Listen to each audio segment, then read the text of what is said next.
Yeah, we're just across the street from the park where this all happened, near 18th and Barbara Streets. You can see here this growing memorial, and you can also see at the growing memorial there are stuffed toys hanging, just a grim reminder that at the center of all of this is just a kid. Now, while the details of his shooting death by police are still under investigation, a lot of the people we spoke with in this neighborhood and at his school, both on and off camera, say that this is just a sad ending for a boy who had a hard life from the beginning.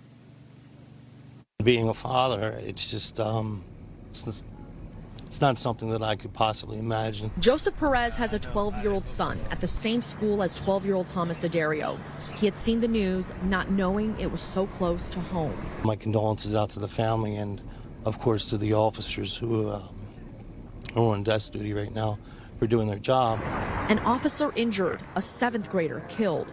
Perez is one of many in this community who feels it's tragic all the way around. Unfortunately, in today's society, children no longer can be children. They can no longer be kids. They have to go from infants to adolescence instantaneously. Those who knew Siderio say he had a hard life growing up and just needed some guidance. He bounced around from home to home and school to school, most recently here at George Sharswood in South Philadelphia. Philadelphia Mayor Kenny met with police today. While he couldn't say much about the pending investigation, he didn't hold back on the need for stricter gun laws. When I was 12 years old, I never saw a gun. So I don't know where these kids are getting guns, and I don't see the legislature doing anything about trying to limit the amount of guns that are out in the streets. Here, you can go to the gun show out in the Trooper, at Oaks and Trooper, and buy as many guns as you want and bring them here and sell them to people. It's just ridiculous. It's ridiculous. And Perez agrees. It's a 12-year-old. It's a child.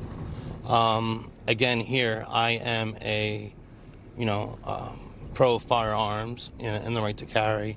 But again, at such a young age. He said he's also an advocate for telling your kids you love them every day. And this is another example of why. You never know when the last time is going to be. And unfortunately for that family, they never got to say that. But I make sure I tell mine as soon as they come out of the school. And in a statement, the school district of Philadelphia says it is heartbroken over the tragic shooting of one of their students. They've also made counseling and support services available. The father you heard from in that story there says those services were readily available and right away at his son's school. Live in South Philadelphia, I'm Frances Wang, NBC 10 News.